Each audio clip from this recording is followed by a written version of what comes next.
English 201, week 2, part 5. I think what I'm going to do first is I'm going to show you this Batman comic book. Again, this is not a great copy of it because it's on my iPad, but it's Batman 58. It's written by a guy named Tom King, and you can kind of see it here. I'm just going to kind of give you like just a quick flip through it. So it's about the Penguin, who is a Batman villain.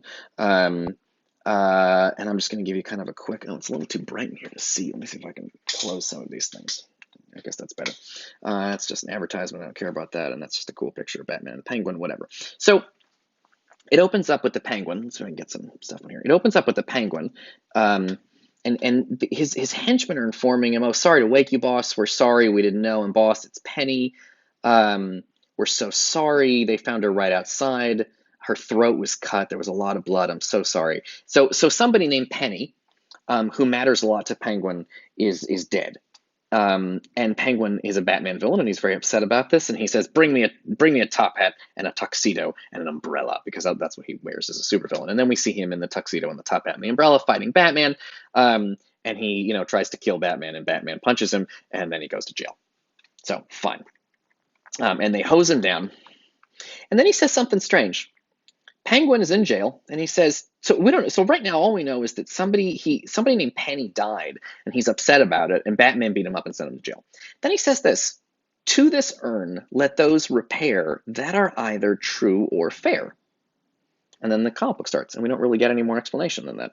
And then he goes to meet with this Bane over here. He goes to meet Bane. So he's gone into jail to talk to Bane, and then he gets to talk to Bane, and then, I guess months later, he gets out of jail, and his henchmen throw him a party, but he just wants the body of this person, Penny, who died.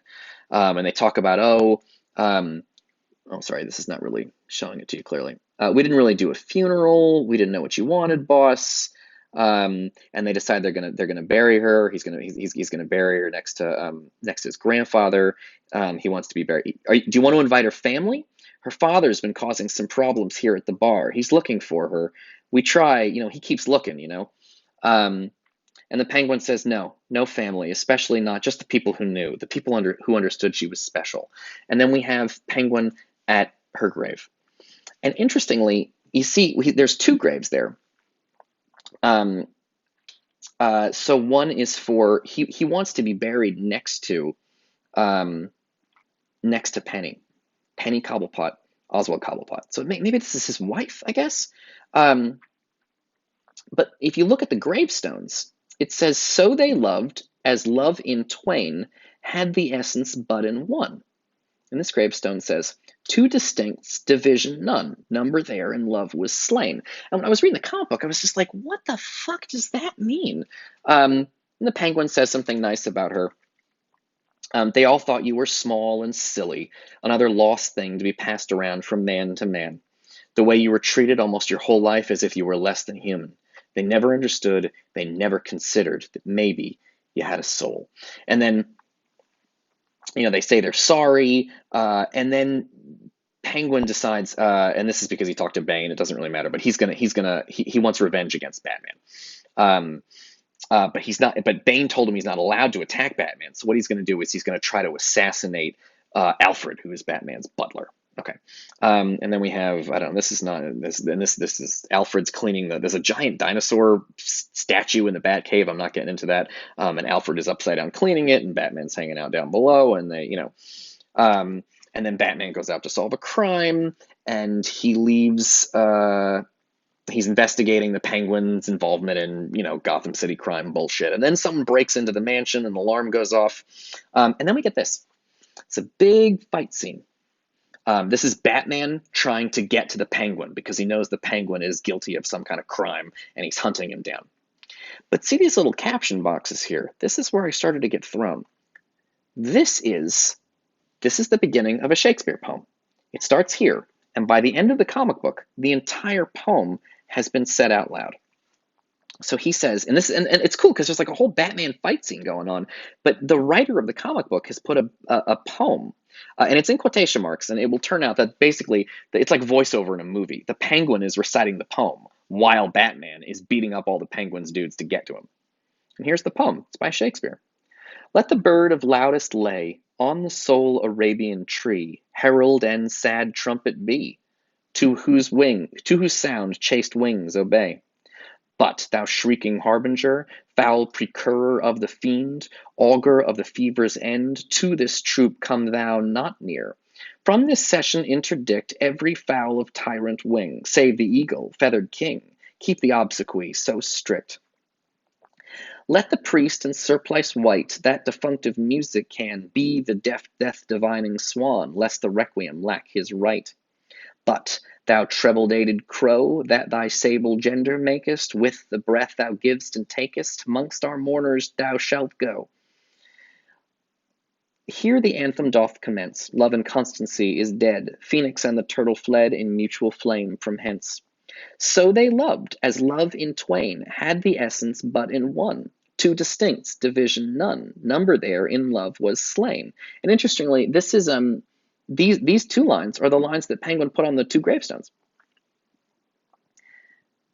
Hearts remote, yet not asunder, distance and no space was seen, twixt this turtle and his queen. But in them it were a wonder. And we have Alfred cleaning up. So that's Batman beating up Penguin's thugs at Penguin's headquarters. But here's Alfred all alone in the Batmansion, and the poem continues.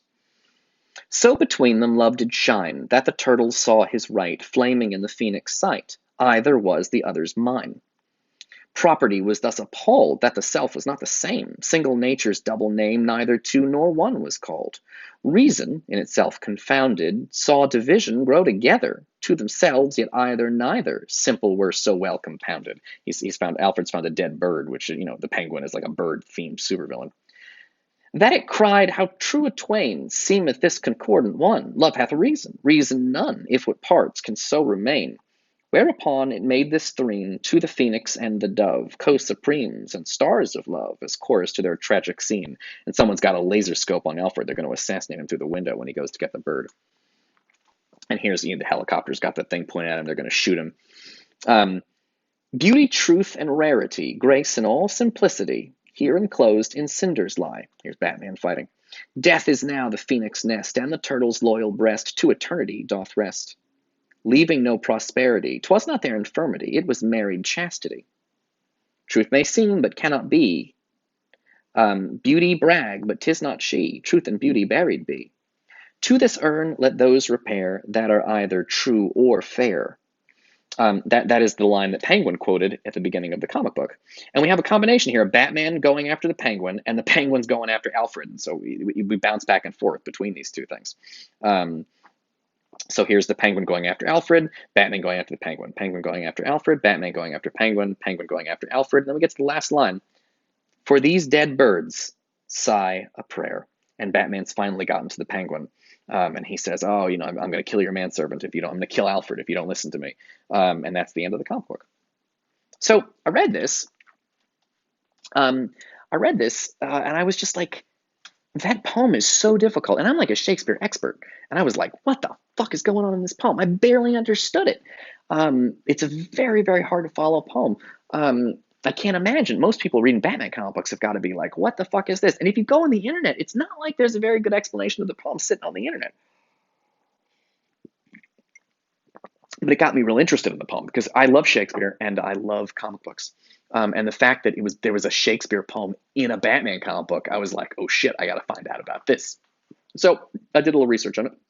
And what I'd like to do next is kind of go over the poem and talk about how it works. There's a copy of the poem, The Phoenix and the Turtle, on the website, and you can download it, and we're going to go over it here. But it's a pretty short poem. You can actually put the entire poem on a single page. You can't see that.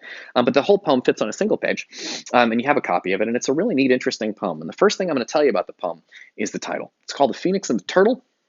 The phoenix is a mythical bird of fire. If you know, Dumbledore has a phoenix in Harry Potter. There's an X-Men character named the Phoenix. It's a mythical bird of fire. And so it's something people are familiar with. And also the turtle. Now, you are going to picture a tortoise, like the little, reptile with a shell.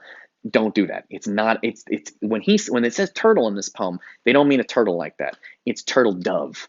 Turtle is being short for turtle dove. So just picture, every time they say turtle, picture a dove. It's just a beautiful white bird. The phoenix is a mythical bird, but the turtle dove, is just a regular bird that exists in the real world. And we will start talking about the poem in the next video.